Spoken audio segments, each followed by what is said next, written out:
So here's a funny thing. This is a Klingon Bird of Prey. And I had this Klingon Bird of Prey growing up and I loved it. I played with it for hours and hours and hours. In fact, I think I had more than one. I think I probably had two. But as those of you who are familiar with Star Trek will immediately have picked up on, the colour scheme for this Bird of Prey is completely wrong. And yet, I'm going to show you another Bird of Prey shortly, which at the time I completely scoffed at and never got an example of. These ones I've actually had to bring in from the States, would you believe, because I couldn't find ones more locally, and I have no idea why. But these are fully die-cast. Well, this one is fully die-cast, I'll correct myself. I'm about to show you a couple of others with it as well. Made by Ertl. And I also had a lot of Ertl jet planes, like the F-14, which had movable wings, F-15, Phantoms, all sorts of stuff that they did as well. I loved those models growing up as well. I had a lot of them. In fact, I've just thought of the toy shop where I got them from was actually in the Lake District of all places that I used to go on holiday to quite a lot. So that's where I picked up quite a few of them. But this model is from 1983, and it pops off its stand very easily. If you can't remember where the spaceship comes from, it reminds you on its wings, which is very handy. And of course, the Bird of Prey only turned up on screen in Star Trek 3. That was its first ever outing in the Star Trek universe, and it's never really gone away since. It's recently reappeared in Star Trek Lower Decks, for example. So even now, in 2022, it's still a current OG Star Trek ship, which is terrific because I loved them. I loved the wings. I loved the fact that it wasn't an all-white colour. I loved the fact that it was about the one of two enemy ships you could actually sort of get your hands on to play with as a kid. And I just loved the fact that I could swoosh it around and it was eminently swooshable. It was just, and it's just interesting because it's not like the Starfleet ships at all. And its wings moved and everything. I mean, obviously these wings are very firmly locked in place. They are going nowhere. But nevertheless, on screen, they did move.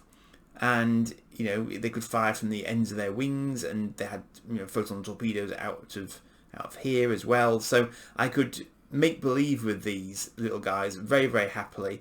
And because they were metal, they lasted forever, and they probably could take someone's eye out pretty easily, even though they've put these triangles on the end of the wings to try and reduce that from happening. It's still quite pointy. So if you wanted to use it in an offensive manner, you could do. They also came on these quite natty little, very solid black plastic stands, and again, the stand has to remind you that it is in fact a Star Trek stand, even though anyone familiar with the show will immediately spot the communicator-like insignia on the bottom of it. But again, nice little touch, and actually slightly better than the Micro Machines version, which didn't go for that approach. They just used quite generic stands, so Ertl actually did slightly better. I don't know if you'll be able to read this, but it's there's various information on the underside of the wings, which is often the way with these metal models, where it tells you what its sort of date of production was and so on. So these are all dated from 1983. I'm just trying to maneuver it to a distance from the camera where you might actually be able to pick it up. There you go. So you can see there, Ertl, copyright Paramount, 1983 on the right hand side of your screen. Now, although I'm showing you this primarily because I'm doing a lot of other Bird of Prey toys at the moment, because I happen to have picked up a few of them over time, this was not the only merchandise release for Star Trek 3. They also gave us the Enterprise. Now, I've got to think about this for a moment, because with Star Trek 3, this was the Enterprise NCC 1701. Not Dash A, because Dash A didn't come into being until Star Trek 4.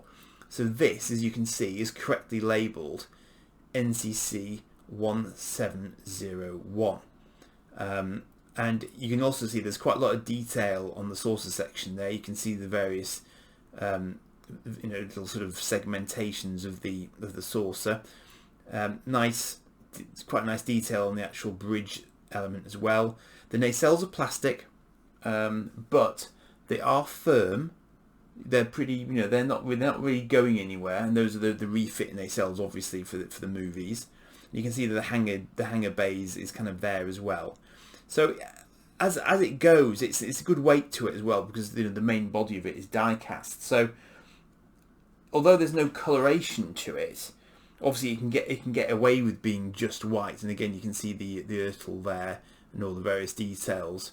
Interestingly, produced in Hong Kong, I think I noticed this one said, rather than China, which obviously these days would be more of a bone of contention, I guess, but we'll not get into geopolitics on this particular video. Now, I think I've got that in the right. Have I got that in the right? No, I haven't actually. No. Counterintuitively, you actually attach it on the saucer section, which is a little bit of a shame, because it means that you sort of block off the navigational deflector. But it is, I think that's the right place for it, because otherwise there'd be no reason for a hole to be there.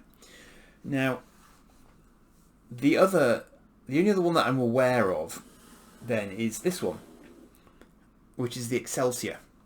And again, I think I remember very distinctly I didn't have the Enterprise, I only had the Excelsior. So I had battles between the Excelsior and the Bird of Prey in that colour scheme. Now, the interesting thing about the Excelsior is, well, okay, it's got variable geometry nacelles before Voyager ever came up with the idea. This is not the seller's fault. Mine were like that 40 years ago anyway. So it's not the seller's fault. That's just how they tended to be. But they don't go anywhere, but they are slightly wibbly wobbly. Now, that's not actually focusing terribly well, but you can see there, this is the USS Excelsior NCC, there we go, 1799. Now, this is odd, because in my experience, the Excelsior is not 1799, it's 2000. Both NX and NCC 2000. You can see as well they've completely skimped on the detailing here. I seriously doubt that the Excelsior model is that smooth on its saucer section. They've got a little bit more detail picked up at the rear, which is difficult to make out, I know, but there's a little bit more detailing in the back section. But it's not as well detailed as the Enterprise was. Now, I'm just going to do a very quick search for my own benefit, just to see why on earth it had that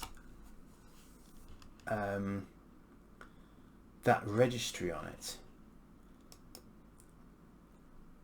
And I suspect that they were, at some point, it was probably going to be given that registry. But for some reason they changed it in the movie, but Ertl didn't pick up on it.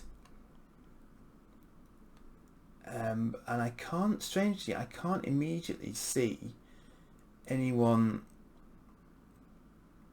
referencing why this is 1799 when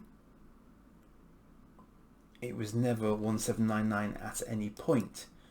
So I can only imagine that they just sort of, they were going to use that registry and then they didn't. So yeah, no, I can't immediately see anything there to explain why it is 1799 and not 2000. So I will continue to research that. If I find the answer, I'll pop it in the comments. But obviously, if you know the answer, then do please feel free to pop it in the comments yourself, because it is something I ought to have done before I started the video. So I do apologise for that. But as I mentioned, I'm looking at other birds of prey, and I will show you this other bird of prey here. Let me just move the Federation starships out of the way so they don't get upset, because this was before the peace, of course. But this is one I was talking to you before that I never had, and I'm not getting it out of its card simply because I've got it in a card still, and it's a rather nice card. And this I actually got from Britain. You can see it's not even got its punch element intact. I hadn't noticed that until seeing it on camera just now. So it's not even been out on display in a shop from the looks of it. This is literally, must have come from warehouse stock or something. And you can see there it's got the same stand, but you can see that the paint job on it is much better, as in it has one. but it is actually far more accurate than I had given it credit for from my own memory. So you can see it's, you know, it's advertised as die-cast metal. It's still Ertl. So you can still see the Ertl up at the top left there. They are exactly the same size. I've put the loose one on top of it, and it's exactly the same model.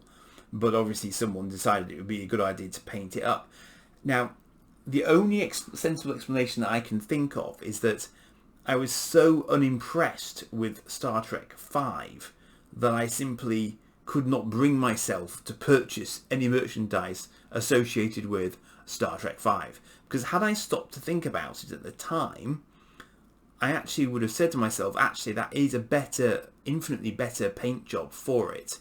And for it in Star Trek 4 as well, and 3 obviously. But it is, you know, that is a far better reproduction of a bird of prey than the pale blue one that for some reason I really loved, because I had at least 2 of them. But that's just the way of it. I mean, there's nothing else on the back of there, you know, that gives you any sort of more background on the ship.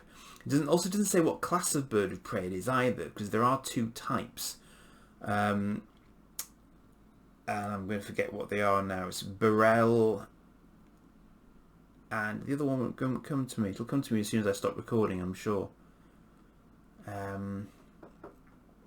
Cavort. Burrell and Cavort, that's it. I can't remember which way around they are now.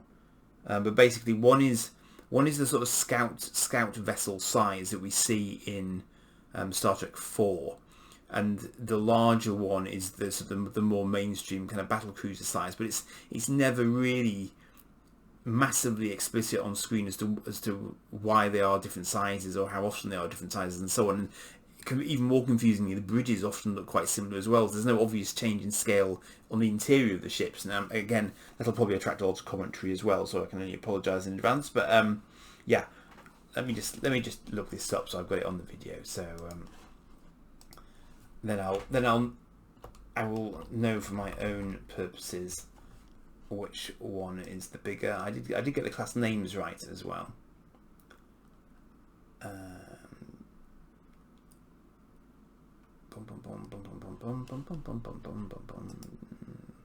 Let's do memory alpha, because that should be the best bet.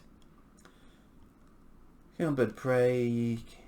Yes, we know that. 20th century designs. I want the classes. Tell me about the classes. Come on. All it's telling me is about the ones we've seen in the films. I'm well aware of that, but it's not telling me what the class types were, which I find decidedly unhelpful. It's looking like D12 class bird of prey, but that's not. I've never heard them referred to as D12s. I've heard the battle cruisers referred to as D7s. I've never heard of D12s before. That's interesting. Come on. I'm not making it up. These are official names for them, because they definitely get mentioned a lot.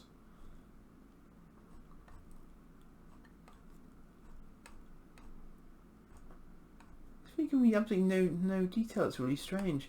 Let's try searching inside the text, because I'm determined to get this right now.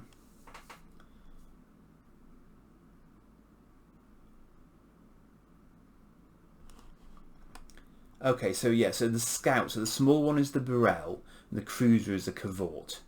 Okay, so, and it's apparently it's a common platform, but the Cavort is 4.3 times bigger than the scout, than the Burrell. And it's 12. The accommodation is 12 plus flight crew and troops for the Burrell, and 1,500 plus flight crew and troops for the Cavort. So the Cavort is considerably bigger. The Burrell apparently is 157 meters long, The Burrell is 600 and... Sorry, no, that can't be right. That can't be right. And length, the cavort length is 678. So it is considerably bigger than the Burrell. But basically they look identical on screen because obviously it's very difficult to judge scaling when you're in space. Speaking of which, look at that segue, it's beautiful. This is the Micro Machines Bird of Prey, and I wasn't immediately convinced that it was actually going to be smaller than the Ertl, but actually it is considerably smaller than the Ertl. If I put them alongside each other like that, you can see the Ertl is considerably bigger. And yet the irony is that the Micro Machines version, as you can see, is actually much better in terms of overall colour scheme and everything else than the Ertl version, or that Ertl version anyway. I mean, the difference is not quite as acute when you look at this is actually from 1989, this Star Trek 5 one, because of course there were 2 films in the interim. I haven't seen any toys for Star Trek 4 at all, but I'm sure I think there were kit models for 4, but I'm looking at solid toys here because I'm rubbish at kits. So so that you can see that it's sort of these two are much nearer in terms of the colour scheme, and yet this is the one that I remember because it was obviously the first Star Trek. It's probably the first. Well, no, it probably wasn't the first Star Trek ship I ever owned because I did have a D7 from Corgi first, which in fact I should bring into the mix. No, sorry, that's no, I'm not bringing that into the mix. It's a D7. It's not a Bird of Prey, obviously. But that was the first Star Trek ship I had, and again, it was a die-cast example. And the die-cast, as you can see, I mean, the die-casts stand the test of time. They, even the ones that are mixed with plastic, have stood the test of time remarkably. So can't knock them really. So I guess by way of final example, I hadn't quite intended to go this far in this video actually, to be honest, but seeing as how the Ertl and the Micro Machine are there, I might as well bring out this one, which is the one intact normal sized Eaglemoss Bird of Prey that is still in my possession. And as you can see, I mean, the Eaglemoss ones just do have a tendency to blow everything else out of the water in terms of their detailing and their coloration, and this one is no exception in fairness to it. You can see that even at the smaller size it is vastly bigger than any of the other examples I have there. Even if I move it out away from them, it's still much bigger. But you can see they've all gone for the sort of the wings angled down version. Eaglemoss did do a landed version and a sort of cruising version of the Bird of Prey. And this is I will show you this one. Excuse me, leaning across the camera. But this is my poor pew only Bird of Prey, and as you can see, she is missing a disruptor, but she is the only one of the Birds of Prey that I have, apart from the XL. Actually, the XL is in cruise mode as well. But you can see that obviously that's one of the wing configurations, and that's what I loved about the Bird of Prey as well, was that it had wings that moved, and no other Star Trek ships had any sort of features like that up until that point. So for me as a kid, that was just brilliant. I loved that as a concept. And finally, I will also bring out this one, and this of course is the Eaglemoss XL Bird of Prey, and as you can see, that obviously just towers over everything else, because if you wanted to do a Burrell Cavort kind of comparison, that is probably, that's probably still too big to be Burrell, but that's kind of Cavort size as compared to the Scout. So it's you can see that that's what they're going for with that one. But this was I think that was the first Eaglemoss model I got, and it was just incredible. The detail on it is awesome. And I'll show you again. I mean, it's got its own video, but you can see the level of detailing on the wing there is just ridiculous. And it's this great shame that Eaglemoss have have gone under because they were absolutely knocking it out of the park on a regular basis with the sheer quality and care they were taking with these models, just epic. So those are nearly all the birds of prey that I have in my collection. I do have another one to show you, but that will require its own video, which may well be split somewhat because I'll need to do something halfway through it. I'm being nebulous because obviously I want you to watch the video. So that's it for that one, and I will leave you with this little fleet of birds of prey. I guess fleet's the right term for it. And there you are. So that's quite a nice grouping of birds of prey down the years. So I mean, you know, these range from 1983 up to, you know, near as damn it present day. So people have been creating models of this ship for the last 40 years, near as damn it now, ever since it first came out.